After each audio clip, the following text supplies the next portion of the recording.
Ngayon ay pag-uusapan natin ang preposisyon ng lugar. Sa Italiano, ito ay preposizione di luogo. Ginagamit ang preposizione di luogo para ilarawan o sabihin ang eksaktong lugar kung nasaan ang isang bagay o tao. Ito ang mga halimbawa. Ang aso ay nasa loob. In Italiano, dentro. Ang aso ay nasa labas. In Italiano, fuori. Ang aso ay nasa ibabaw. In Italiano, sul. Ang aso ay nasa ilalim. In Italiano, sotto. Ang aso ay nasa harap. In Italiano, davanti.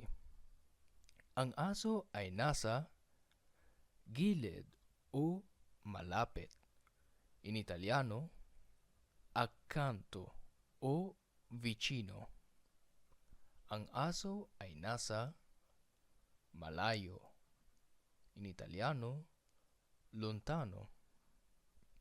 Ang aso ay nasa gitna. In Italiano, tra o fra.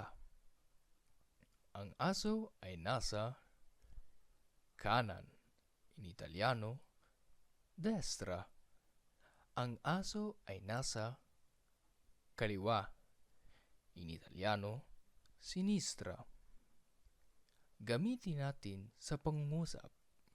Halimbawa, kailangan kong kuhanin ng sampay sa labas dahil umuulan na.